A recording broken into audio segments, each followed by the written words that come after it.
Muy buenas tardes, sean bienvenidos al curso de Epistemología de las Ciencias Sociales del año 2020 de la Universidad Academia de Humanismo Cristiano. Soy Pedro Salinas Quintana y seré el docente que los estará acompañando este semestre en este curso. Antes de comenzar con los contenidos de hoy, que son los contenidos iniciales del curso, les quiero dar algunos avisos. En el aula virtual encontrarán en la totalidad de la bibliografía que irá acompañando el curso, así como también el programa y el cronograma adjunto. Del mismo modo también encontrarán ahí desplegado dentro del aula virtual una de las primeras actividades que tendremos, que es el link a un video que se llama Historia de la Epistemología y un cuestionario de 9 preguntas que también tendremos que ir desarrollando en el transcurso de estas primeras clases, de acuerdo a un formato que les enviaré posteriormente. Por ahora les recomiendo que en la medida que tengan tiempo puedan ir revisando ese material, programa, cronograma, y también el link a este video, que es un video que dura aproximadamente 30 minutos, segmentado a lo que es de interés. Todas las indicaciones las encuentran entonces en el aula virtual. En la zona de cursos virtuales o campus virtuales, también estaré subiendo material, pero presenta algunas limitaciones que el aula virtual no tiene, por eso prefiero ir respaldando en ambos sentidos. Con respecto a las clases virtuales las desarrollaremos seguramente vía Zoom y estaré subiendo el link antes de cada clase, unos minutos antes de que comience nuestra hora de conectarnos. De todas formas, como les señalaba, en caso de que por algún motivo falle ese recurso, que es algo que ha estado pasando, este es material de apoyo que les puede servir tanto de respaldo como de material de estudio o bien como una forma de ir repasando ciertos contenidos e ir formulando preguntas que puedan surgir. Comienzo entonces. Bueno, lo primero que podríamos aclarar es qué significa epistemología, ¿no? Etimológicamente, epistemología tiene una raíz y una extensión. La primera raíz, episteme, ¿no? Y la segunda, logos. Como la mayor parte de los conceptos que vienen de Grecia son conceptos que no tienen una acepción única, entonces, pero por ahora, para los fines del curso, vamos a entender epistemología como una ciencia del conocimiento, ¿cierto? De ahí viene la idea episteme o logos, o un estudio del conocimiento. ¿Bien? Si vamos a la etimología clásica griega, vamos a ver que también episteme tiene algo que podemos traducir como ponerse en una posición ventajosa o mirar desde arriba. ¿Eh? Entonces, el sentido un poco de la epistemología es eso, es como tener una perspectiva de cómo el conocimiento se desarrolla y cuál es, por otra parte, cuál es la validez de ese conocimiento. Y cuando hablo de validez, me refiero en términos de la validez, entre comillas, científica que pueda tener ese conocimiento. A nosotros nos interesa una validez particular, que es la validez para las ciencias sociales, que quizás se distingue de la validez y cómo entendemos el concepto de validez para otras ciencias o para otras áreas de la ciencia. Entonces, por ahora, en resumen, entendamos epistemología como una ciencia que estudia el conocimiento y la validez de dicho conocimiento. En cuanto a las raíces de la epistemología, Aristóteles entendía la episteme como una ciencia, ¿no? Es una forma de acercarnos al conocimiento de las esencias de las cosas.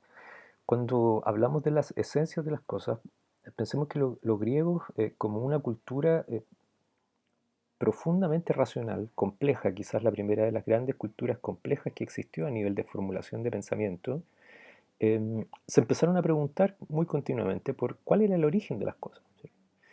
¿De dónde venía todo? Los principios causales de las cosas. Entonces, la idea de Aristóteles tiene que ver con esto, o sea, la epistemología nos sirve para tener un acercamiento o a descubrir aquello que es una esencia, es decir, aquello que es el principio primero, ¿cierto? La causa primera, ¿cierto? De donde todo proviene y desde donde todo se funda. Y claramente dentro de la tradición griega hubo distintos exponentes en el ámbito socrático, presocrático, que fueron dando cuenta de esto, pues, ¿no? Nosotros vamos a revisar algunos elementos de esto y vamos a ir viendo cómo el concepto de episteme también se va modificando en relación con las culturas, con el tiempo, con las épocas, etcétera.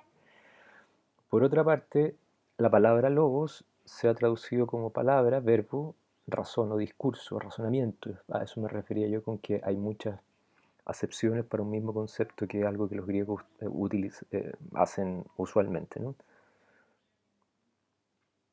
¿Qué hace el epistemólogo? ¿Cuál es cuál es la función de la epistemología? Esa es una pregunta que podríamos hacernos de base, ¿no? De entrada. Bueno, el epistemólogo reflexiona, ¿cierto? Ahora, claro, todo el mundo de la filosofía en general reflexiona. Pero reflexiona a qué nivel. Generalmente podemos decir que la epistemología cubre todos los ámbitos de la ciencia. Entonces, por eso es que de la ciencia filosófica me refiero, ¿no? Y de la ciencia práctica, las ciencias sociales, ciencias humanas también. Entonces, el epistemólogo, claro, genera una reflexión crítica, ¿cierto? Pero en distintos niveles, ¿cierto? Hay un nivel ontológico, que es decir, cómo accedemos al conocimiento de lo que entendemos por la realidad. Esa es una pregunta, o sea, ¿cómo sabemos que lo real existe? Podríamos plantearlo de esa manera. O cómo sabemos que lo real es real, aunque parezca redundante. Un segundo nivel, que es el nivel propiamente epistemológico, tiene que ver con cuál es la validez de ese conocimiento. En qué medida la forma en que creemos que construimos conocimiento es una forma válida. Hay un nivel epistemológico que tiene que ver con, ok, una vez que ya sabemos cómo se construye el conocimiento, ¿qué hacemos con él? ¿De qué manera nos pasamos con un camino o una vía para generar ese conocimiento? Y finalmente hay un área que tiene que ver con el desarrollo práctico, es decir, cómo yo aplico todos estos conceptos, ¿cierto? Que es la área como que yo puedo definir como el ámbito de la praxis científica. Y de aquí obviamente se desprende un método, conclusiones y explicaciones particulares. Quiero decir hasta este punto que no existe una sola epistemología para entender el mundo, ¿cierto? No existe una sola manera de apropiarnos del conocimiento, ni tampoco de explicarnos el conocimiento, ni de darle validez al conocimiento. Pensemos, por ejemplo, que las culturas antiguas o lo que se ha llamado los pueblos aborígenes o primitivos tienen epistemología, su modo de acceder a la realidad del mundo, del universo, son mucho más cercanas a un tipo de pensamiento que podríamos denominar pensamiento mágico religioso. Bueno, esa es una epistemología. Quizás no es válida en términos de una epistemología de la ciencia, pero era la forma de conocimiento que tienen y que tenían muchos pueblos y que se consideraba en ese contexto cultural con una forma de conocimiento válido.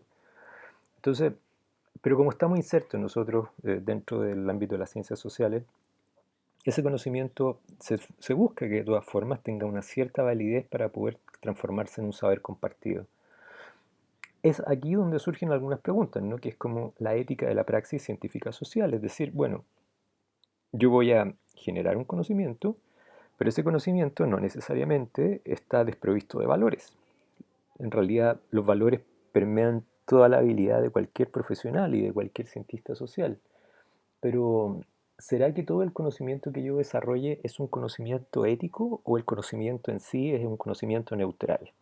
¿Cierto? O sea, podríamos plantearnos si acaso el conocimiento de la fisión del átomo, no sé, desarrollado en la segunda mitad del siglo, o la primera mitad del siglo XX, es un conocimiento que tiene efectivamente la capacidad de producir una energía que alimenta reactores nucleares y grandes poblaciones, pero al mismo tiempo tiene una capacidad destructiva que fue a dar en lo que conocemos como los episodios de Hiroshima y Nagasaki, ¿cierto? Entonces el conocimiento es el mismo, pero está desprovisto de un sustrato moral, ético, en cuanto a la aplicación de ese conocimiento. Son interrogantes que surgen, ¿no? Es como, ¿qué hacemos con lo que conocemos y con los métodos que desarrollamos a partir de lo que conocemos? Ahí es donde vienen interrogantes respecto a la relación entre la eticidad y la práctica del conocimiento científico, cualquiera que éste sea. También hay otra pregunta que nos podemos hacer, que es si respecto al método es cuantitativo o cualitativo. Claro, podríamos plantearlo que no necesariamente todas las formas de acceder a un conocimiento tienen que seguir un mismo camino y que probablemente para las ciencias sociales, no siempre es así, el conocimiento cualitativo podría tener tanto o más validez que el método cuantitativo. ¿Qué es más importante, que yo haga encuestas respecto a la percepción que hay del gobierno o que yo le haga focus group respecto a la percepción que tiene la gente del gobierno? ¿Cómo obtengo datos más valiosos? ¿A partir de una encuesta o a partir de una conversación directa donde yo voy a tomar las impresiones o las percepciones de la gente? Ahí hay un ejemplo, ¿no?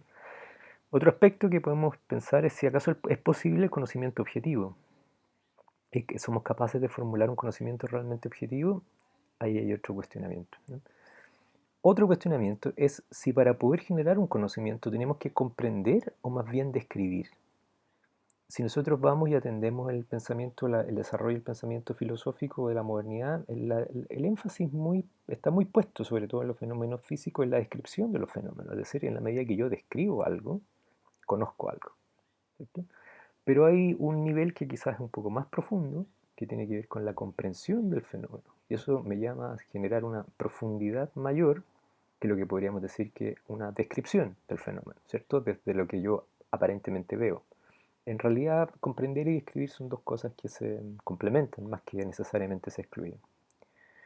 Cuando somos epistemólogos, en general la epistemología aborda todos los ámbitos de la vida y estamos todo el rato generando conclusiones y pensando de cómo accedemos al conocimiento y si ese conocimiento es real o no. Vemos una noticia en redes sociales e inmediatamente alguien dice esto no me parece que sea real, no creo que sea así, fake news o algo así, y cuestionamos si eso es real así o no, ¿no? Quizás en el año 50, 60, 70, hasta los 80, muy poca gente se habría atrevido a cuestionar que lo que aparecía en una pantalla de televisor fuera cierto. Hoy día probablemente sí. Cuestionamos con mucha mayor eficacia el hecho de que no todo lo que vemos o no todo lo que leemos es cierto.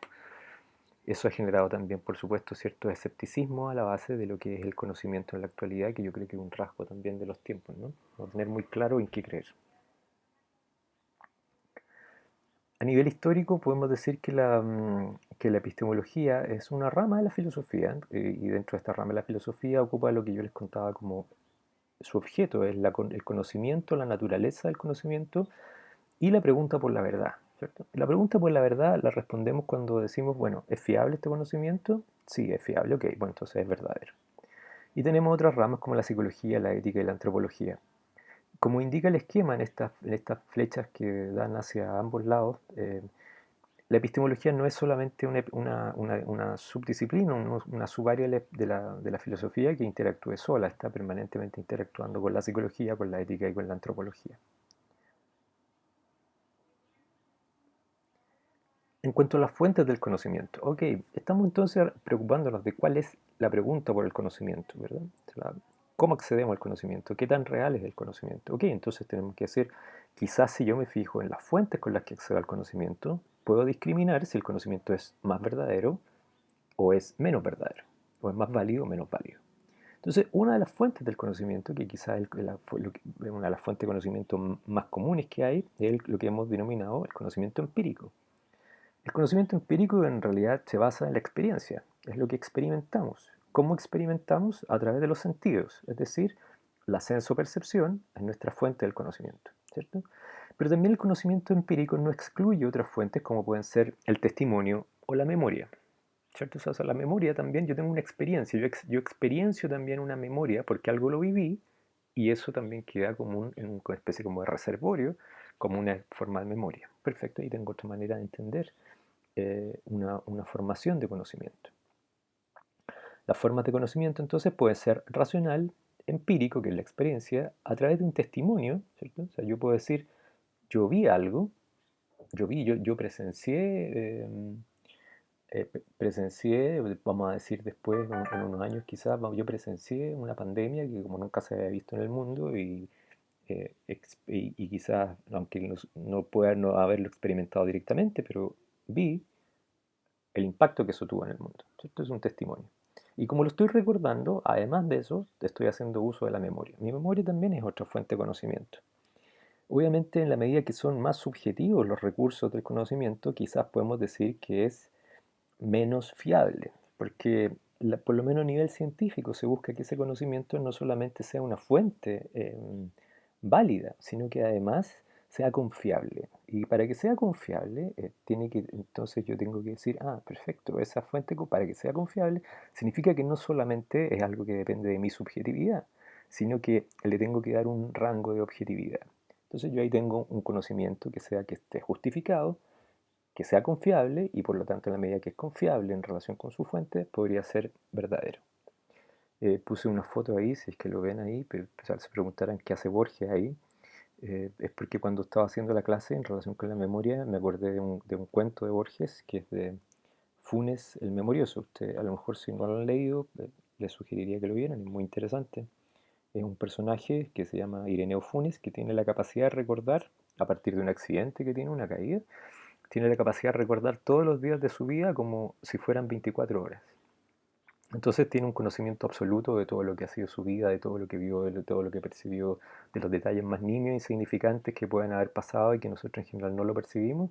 Él lo percibe como que si fuera un tiempo real, es decir, es alguien que está, no olvida nada. Es un cuento bien interesante que en relación con las formas de conocimiento les recomiendo que si tienen tiempo, sé que está difícil en esta época, pero podrían leerlo.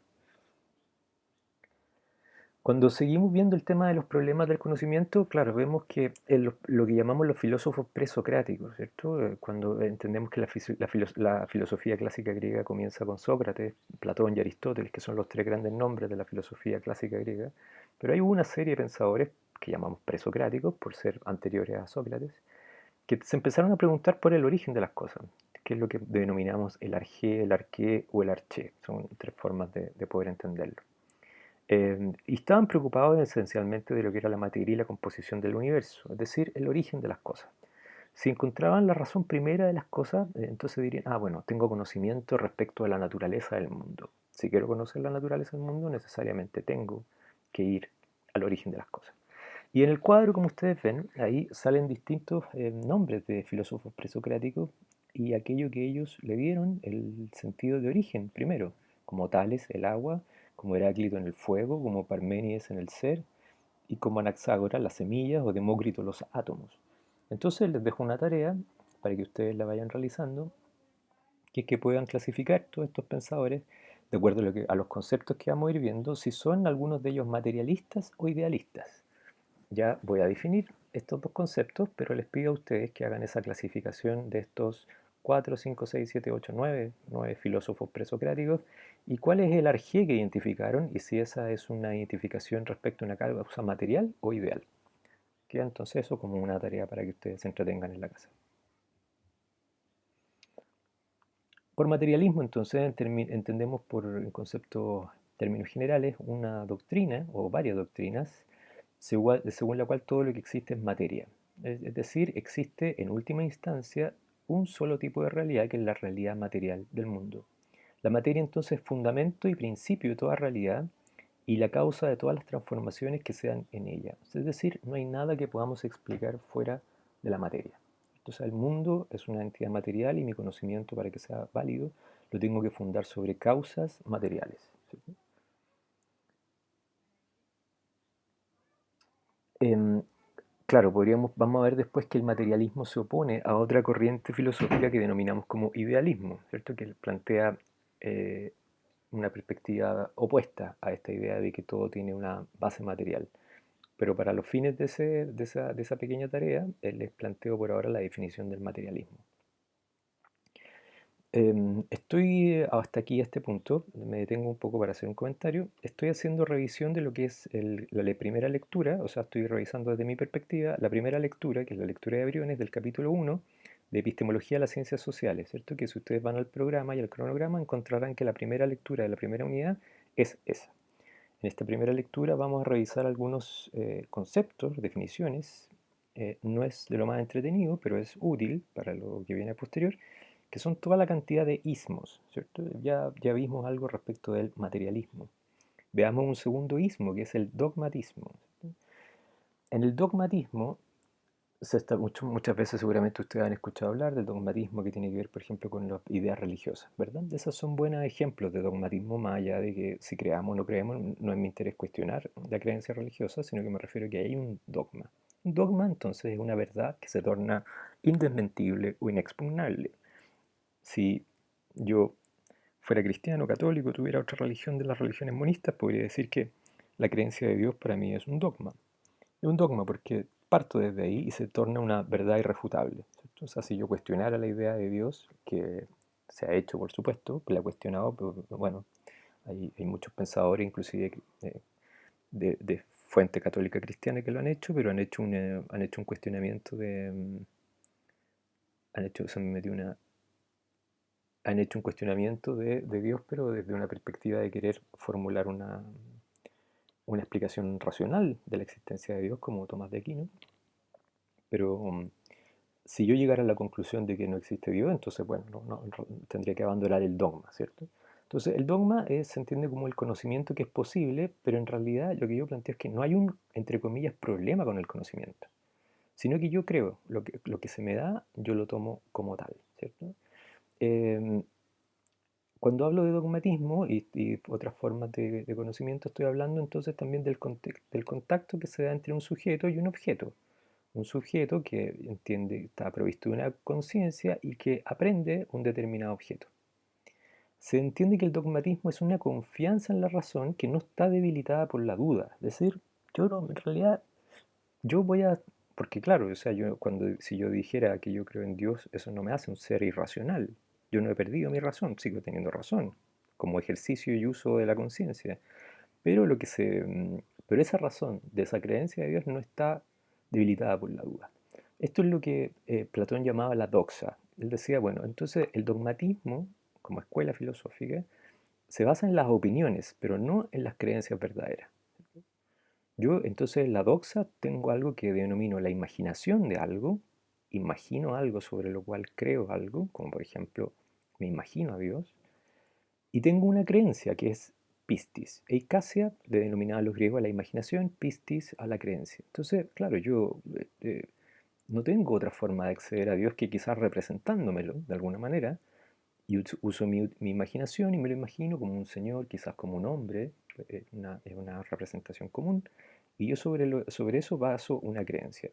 Bueno, Platón diría, eso es una doxa, es una opinión. Eso no es conocimiento verdadero porque yo para poder tener conocimiento verdadero tengo que acudir a otras fuentes del conocimiento, a otras bases, a otro camino del conocimiento. Em, así como tenemos el dogmatismo, en el extremo opuesto podemos decir que tenemos el escepticismo. Un nombre como precursor del escepticismo es Pirrón de Elis. Y Pirrón de Elis nos dice, en realidad el sujeto nunca puede acceder a un objeto tal cual es. No existe la posibilidad de tener un conocimiento de algo en tanto cosa como si fuera de una manera independiente de mi perspectiva de observador.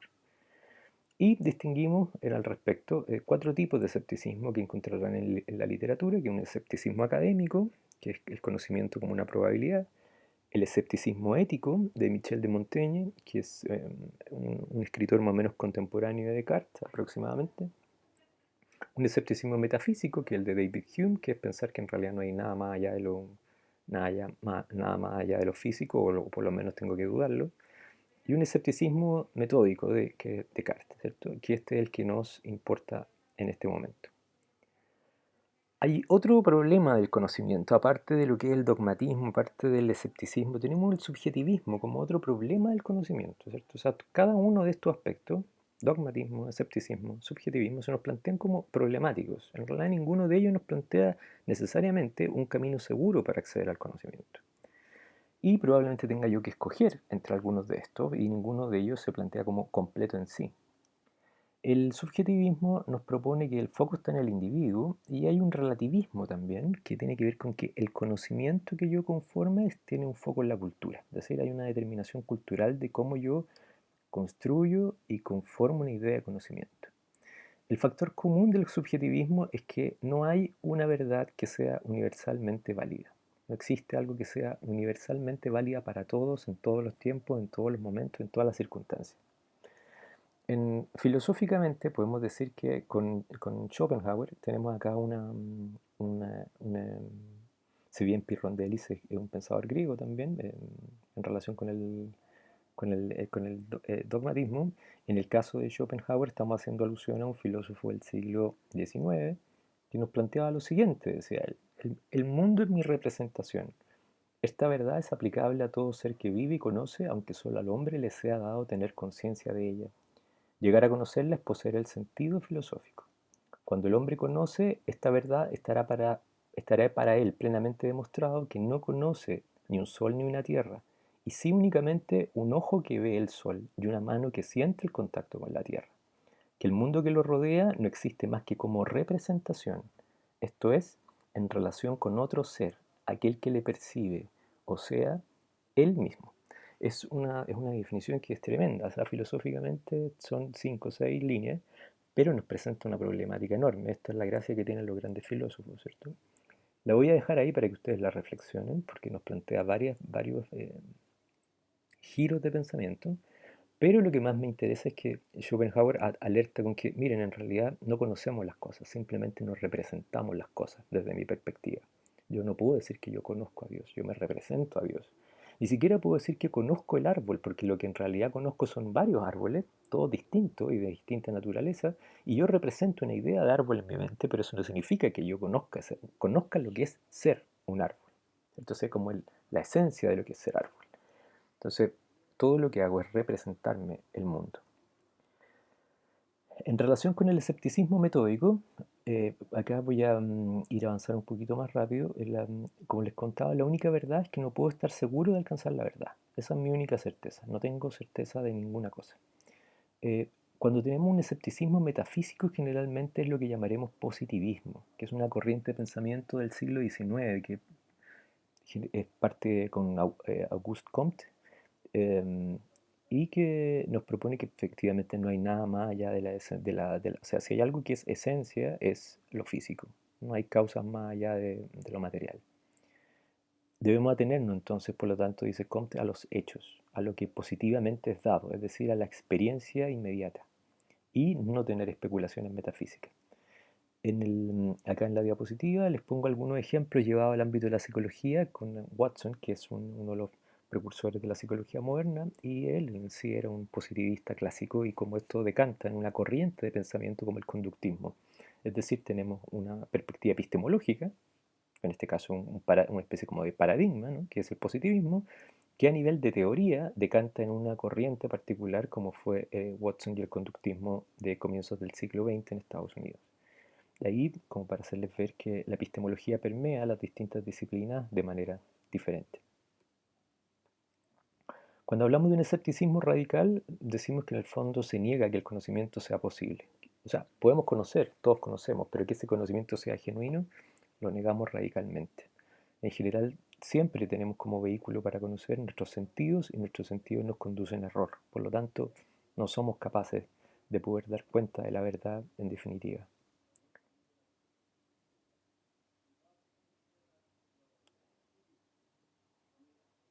Voy a saltarme esta página de Michel de Montaigne, que es una cita que hago respecto de cuando le hablaba del escepticismo ético, para que ustedes lo puedan leer y reflexionar en su casa, que es una disposición escéptica respecto de la modernidad. Michel de Montaigne es un pensador muy interesante, poco leído, pero que les hago una cita acá de lo que se denominan ensayos, essays.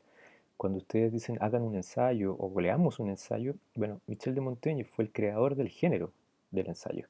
No existía el ensayo como género literario antes de Montaigne. Él creó este género literario que tiene que ver esencialmente con un diálogo consigo mismo, escéptico para decir, bueno, ¿qué tanto me puedo fiar de mí mismo para construir conocimiento? En una línea, como veremos, muy similar a lo que hizo después René Descartes. Hegel nos dice lo siguiente, dice, en todos los tiempos y todavía hoy, el escepticismo ha sido considerado como el más temible adversario de la filosofía, teniéndolo incluso por invencible, en cuanto el arte consiste en disolver todo lo determinado, demostrando su nulidad. Claro, es muy fácil ponernos en una posición escéptica radical y decir que el conocimiento no es posible. Es cómodo de alguna forma, aunque puede que sea profundamente válido, ¿no? O sea, decir, realmente todo lo que conozco son verdades subjetivas parciales. Es posible que así sea, pero también tratar de construir un conocimiento válido y que aunque no tenga una universalidad total, tenga cierta parcialidad de validez, es un desafío para las ciencias sociales. Así es que los invito a que transitemos los distintos caminos con prudencia y tratando de encontrar puntos medios, que generalmente es donde, si seguimos la línea budista, encontramos la virtud, ¿no? En este esquema, bueno, tenemos entonces una especie de resumen entre escepticismo y dogmatismo. Tenemos por un lado el escepticismo que nos plantea un relativismo cultural, es decir, el conocimiento depende de la cultura, y un subjetivismo, esto depende de mí, depende de lo que yo soy como individuo, lo que yo construyo como conocimiento. Y este relativismo y subjetivismo tienen tres elementos: el individuo, la naturaleza y la cultura. O sea, yo estoy determinado en la imposibilidad de generar un conocimiento global, general, por estos tres elementos: mi individualidad, la naturaleza y la cultura. Y opuesto al escepticismo tengo el dogmatismo, ¿cierto? Estamos entendiendo que la negación de la posibilidad del conocimiento es el dogmatismo y que la consecuencia de eso es abstenernos de un juicio de valor, de decir esto es. Cuando yo digo esto es la verdad, eso es un juicio. Si yo digo yo creo que esto es verdad, eso es una opinión. Vamos a distinguir, ¿cierto? Y generalmente eso es lo que Platón llamaba hacer, distinguir las verdades de las opiniones. El escepticismo nos dice entonces que yo realmente lo que más puedo hacer es abstenerme del juicio, porque no puedo decir que algo es verdad. Y el dogmatismo, por el otro lado, nos plantea que sí, que efectivamente el conocimiento es posible y que el cuestionamiento puede ser inclusive excesivo. Les pongo acá, si ven en el PPT, hay dos links. Un link que va, un ejemplo de dogmatismo, donde encontrarán un link donde aparece un niño predicador que niega la existencia de la evolución y niega que el hombre provenga del mono. Y él da los argumentos en favor de que hay una causa primera de Dios y que Dios nos creó a diferencia y semejanza de las otras especies, que somos una creación privilegiada de Dios. Y, y, y entonces ese conocimiento, en realidad cuestionarme que haya una forma de conocimiento como la evolución no tiene sentido.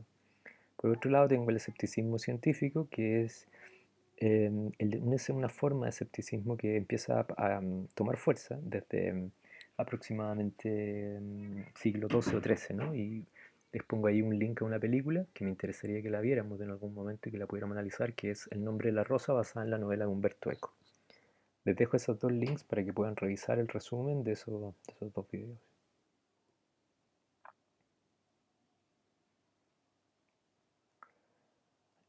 Acá hay una lámina de lo que es una escena de la película, El nombre de la rosa de Eco, donde tienen a un protagonista, que William de Baskerville, que es un monje, y este monje que va a investigar una serie de asesinatos en una abadía, y se topa, claro, con que hay una serie de formas de entender la naturaleza de esos asesinatos basados en pensamientos religiosos y supersticiones, y por lo tanto él va con otra perspectiva. Él es como una especie de inspector o un detective con una perspectiva racional de las cosas y que todas las cosas tienen causas materiales. William de Baskerville decía: la única verdad consiste en aprender a librarnos de la insana pasión por la verdad. Otros conceptos fundamentales respecto de la esencia del conocimiento es el realismo, ¿no? El realismo nos dice que el objeto, si yo soy un sujeto que está rodeado de objetos, el objeto, cuando yo digo que algo es real, es porque el objeto determina el sujeto.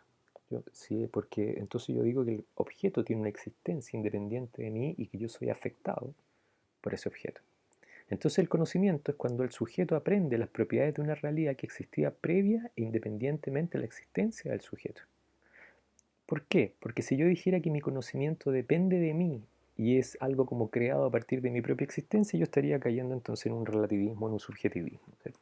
Entonces yo, para poder decir que el conocimiento es real, lo que se conoce como realismo, tengo que decir que conozco objetos cuya existencia es independiente de mí. Tengo al frente en este momento un computador y yo no puedo decir que este computador es una creación de mi imaginación, está ahí, ¿cierto? El computador existe. Por lo tanto, si yo puedo describir las propiedades de este objeto, entonces yo podré decir que yo conozco en alguna medida este objeto. A lo mejor tengo que desarmarlo, abrirlo, conocer cómo funciona, qué sé yo, pero hay algo que es real e independientemente de mi percepción de las cosas. Y es este computador que tengo al frente. Cuando yo tengo entonces esta posibilidad de decir, bueno, hay un sustrato de objetos que existen independientemente de mí, entonces yo digo, puedo alcanzar un conocimiento objetivo. Es decir, quien quiera que abra este computador se encontrará con las mismas partes. Encontrará que hay teclas, encontrará que hay unos mecanismos internos y que quien sea que lo abra, independientemente de mí, dirá, esto es un computador. Y un computador y tiene tales partes. A nivel de paradigmas en ciencias sociales, esto es lo que se asocia el realismo con el paradigma positivista. Hay otros paradigmas que son como el fenomenalismo y la fenomenología, que nos proponen que hay una postura intermedia con el realismo, que nos dice que hay cosas que son reales e independientes de la conciencia, pero también coincide con el idealismo, que lo que nosotros accedemos son a las apariencias de las cosas, no a las cosas en sí.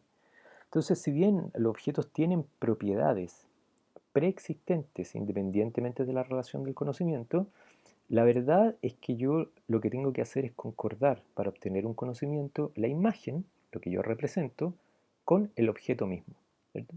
Si yo hago coincidir lo que yo creo que es, con lo que yo imagino que es, la imagen con el objeto, entonces yo diría, ah, perfecto, tengo un conocimiento que puedo entender que es verdadero.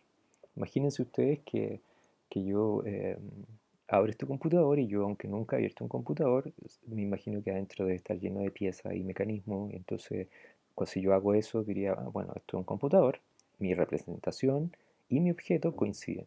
Pero si yo abriera el computador y me encontrara con que adentro está lleno de agua, yo tendría que reconocer entonces que estoy frente a algo, un mecanismo que no conozco, que no sé cómo funciona, porque funciona, pero su interior, lo que yo cuando me acerco a la naturaleza del objeto es tan distinto a lo que yo imaginaba que no puedo decir que lo conozco.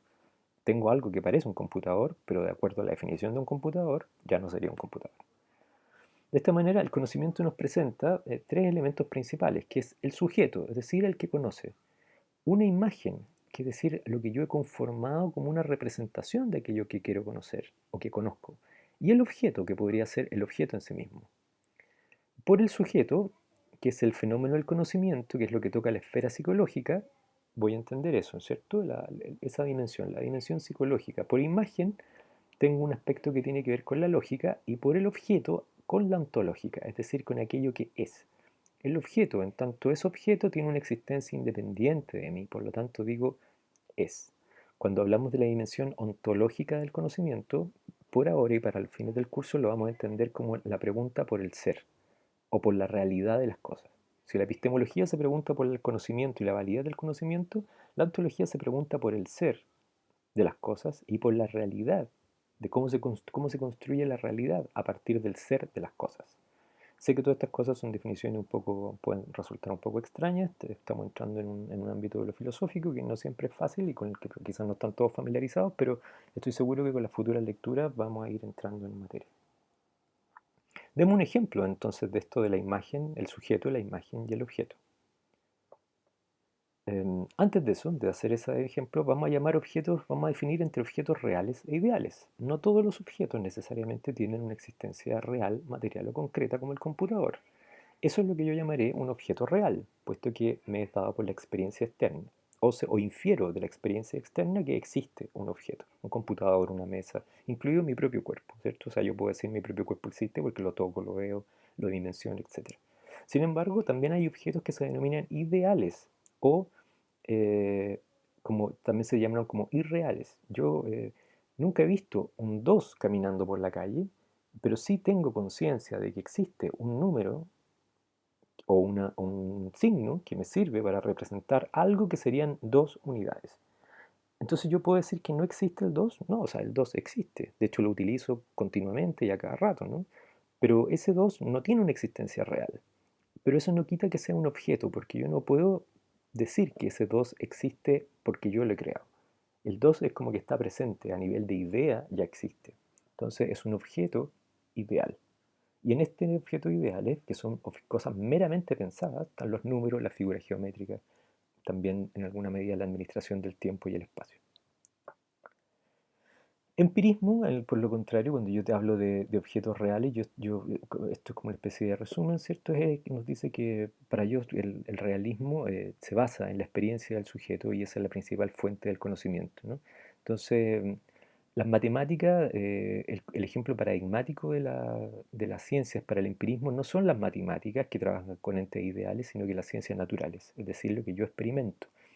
Hago esta alusión porque, como verán entonces, de acuerdo a eso, es como yo iré planteando la validez de tal o cual ciencia de acuerdo al ismo desde el cual me posicione o al paradigma desde el cual me posicione. Vamos a ver a lo futuro, en lo próximo, definiciones de paradigma, pero por ahora digamos que paradigma es un conocimiento válido que ha sido validado por una comunidad de personas y que lo establecen como un conocimiento válido y verdadero, es decir, un conocimiento que una comunidad, como por ejemplo puede ser un grupo de científicos, le da a una determinada atribución o explicación del mundo o de la realidad, ¿cierto? Como la teoría de la gravedad de Newton, ¿cierto? Uno puede decir, ahí hay una teoría, pero esa teoría se vincula con un paradigma y una epistemología particular, ¿cierto? O sea, pero hay un consenso en que para explicar las caídas de los cuerpos yo tengo el paradigma o el ejemplo paradigmático de la teoría de la gravedad newtoniana.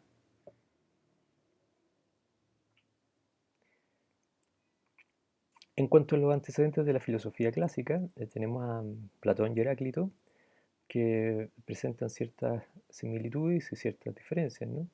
Pero en Platón encontramos lo que denominamos el conocimiento ideal, ¿cierto? O sea, un idealista.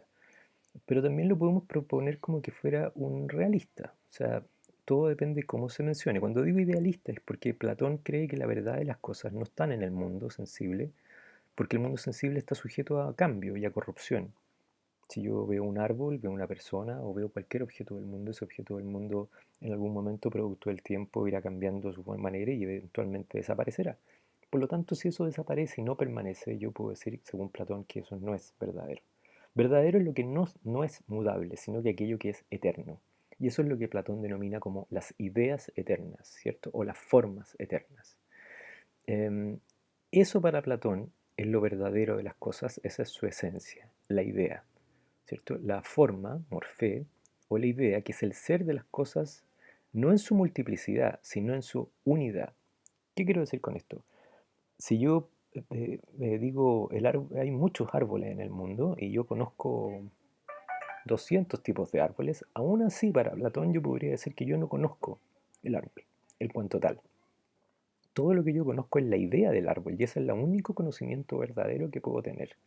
La multiplicidad del fenómeno no me hace que yo conozca el fenómeno en sí, sino que lo verdadero es la idea del árbol, ¿cierto? Ese es algo inmutable. La forma o las apariencias que tenga este árbol cambian y mudan. Por lo tanto, lo que yo tengo respecto del mundo sensible son conocimientos imaginativos, conjeturas o doxas. La opinión o doxa, entonces, se distingue el conocimiento para Platón porque hay algo que tiene que ver con que es un conocimiento que, si está basado en lo sensible, no está sometido a una justificación y está asentado sobre procesos básicos cognitivos que podrían ser o no ser del todo confiables. Entonces, Platón desconfía de alguna manera del mundo de lo sensible, que él lo entiende como una mera ilusión, ¿cierto? Es como así como el velo de Maya, que es el velo de Maya que nos cubre, nos muestra la apariencia de las cosas, pero que no nos muestra las cosas en sí.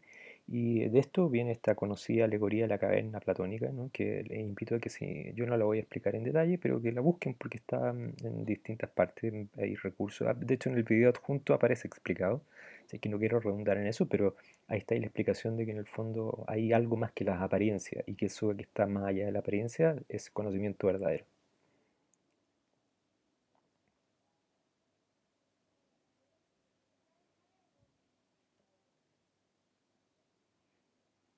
Bueno, ¿cuál es la influencia de Platón, cierto? Si a Platón nos dice que en el fondo las ideas son lo verdadero, entonces de ahí se desprende para las ciencias formales, la lógica y la matemática, ¿cierto? Nosotros, como decimos, no vemos signos lógicos ni números caminando por la calle. Entonces yo lo único que puedo hacer para poder obtener conocimiento verdadero es trabajar con estos objetos. Es decir, la matemática, yo podría decir que a partir de ahí yo puedo extraer conocimiento verdadero. Pero por otra parte, Aristóteles, que era discípulo de Platón, le da un rol y un lugar a la experiencia, ¿cierto? A la sensación, a la aiestesis, como le podría decir, ¿no? A lo que yo experimento a través de los sentidos. Y se ha tratado de ver que, si bien Platón se identifica con el idealismo o con las ciencias formales, como la lógica y la matemática, Aristóteles vendría a ser alguien que puso en valor la observación y la experimentación. O sea, algo que yo puedo verificar en el mundo concreto, que yo tengo que basar mis teorías no sobre puramente conjeturas de lógica, matemática, sino sobre hechos. Entonces, se ha planteado que la filosofía aristotélica le da énfasis y relevancia a las teorías fácticas o de hecho, ¿cierto? Y que operan a un nivel de verificación, que hay hipótesis, que las hipótesis son previsionales, por cierto, pero que tiene un lugar fundamental la experiencia. Tenemos acá entonces dos arquetipos del pensamiento filosófico, Aristóteles y Platón, que operan a lo largo de toda la ciencia con distintos aportes, por cierto, todos valiosos y en realidad más que separados o opuestos, son perfectamente ser integrados y ese es el ejercicio que ha hecho la ciencia moderna, ¿no? Em, Me parece que con esta lámina voy finalizando la clase de hoy y es una obra de arte. Yo utilizo harto el arte como una manera de tratar de reflexionar sobre el mundo y sobre los cuestionamientos que nos plantea la filosofía. Y lo que tengo acá es una obra que se llama Una y tres sillas del artista estadounidense Joseph Kosuth. Esta obra se llama Una y tres sillas porque como verán en la lámina, lo explico porque a propósito le envío un saludo a una compañera del curso que me parece, no estoy 100% seguro, pero una compañera del curso que me parece que tiene algún grado de discapacidad visual, no sé si total o parcial, pero le aprovecho de enviar un saludo y he tratado de ser lo más descriptivo posible con las láminas y voy a describir ahora lo que hay en esta lámina, ¿no? Es una obra de arte, una instalación que hizo Joseph Kosuth en el año 65, donde él en un espacio de instalación colocó una silla material, verdadera, de madera. A esa misma silla le sacó una foto y la puso detrás de esta silla, al costado, digamos, del mismo tamaño incluso. Y también hizo otra cosa, puso la definición de silla, sacada de un diccionario. Entonces, es interesante porque lo que Kosuth nos dice, bueno, la pregunta es, ¿cuál es la silla verdadera? La silla material, que es la que yo puedo ver y tocar, la representación de esa silla verdadera, que es la fotografía, o la definición de la silla. Platón y Aristóteles dirían que cada una de estas sillas podría ser, o una de estas sillas podrían ser la verdadera, ¿cierto? De acuerdo a las lecturas que vayan teniendo el curso, entonces les dejo la interrogante para que ustedes lo comenten. ¿Cuál es la silla verdadera para Platón y cuál sería la silla verdadera para Aristóteles? ¿La silla física, la imagen, la foto o la definición de la silla?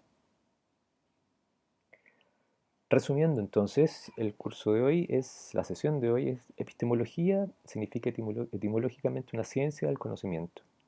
Episteme, que es como este saber o em, ponerse en una posición ventajosa, como yo les decía en una de nuestras acepciones, y logos, que es conocimiento, ciencia.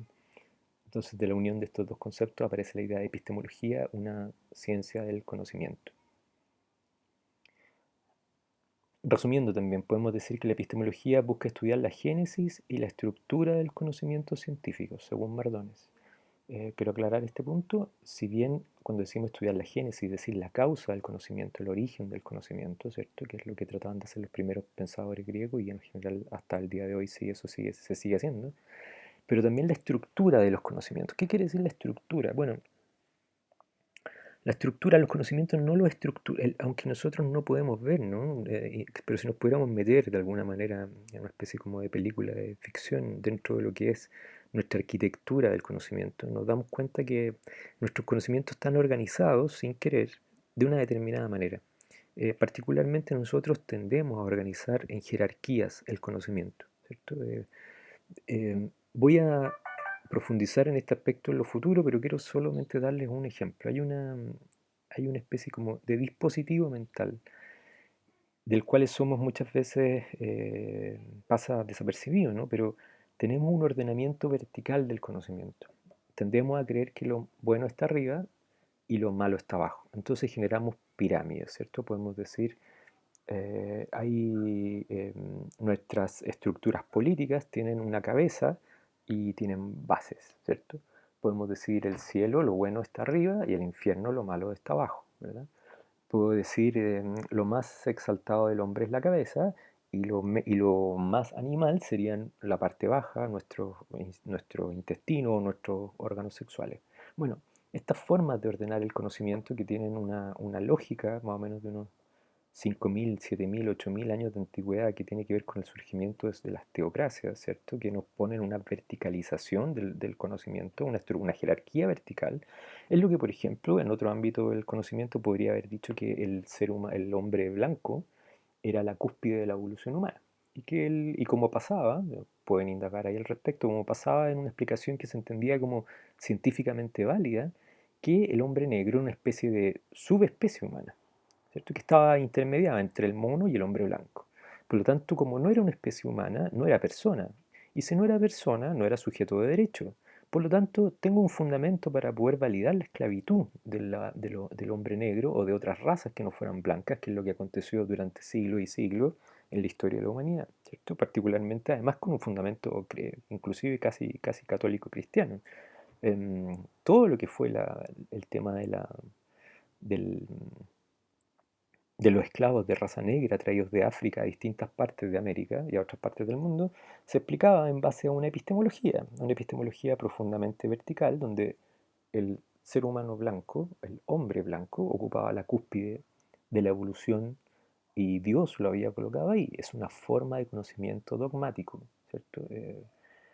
Pero en su momento se transformó en una verdad indiscutible.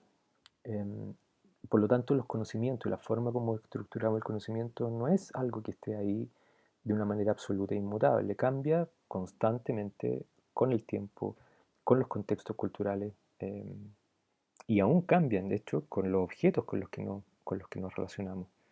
Walter Benjamin, que es un crítico literario, un filósofo también cercano a la teoría crítica del grupo de Frankfurt, decía algo así, decía, nuestra sensibilidad y nuestro modo de conocimiento y entender el mundo cambian al mismo tiempo que cambian los objetos con los que nos relacionamos.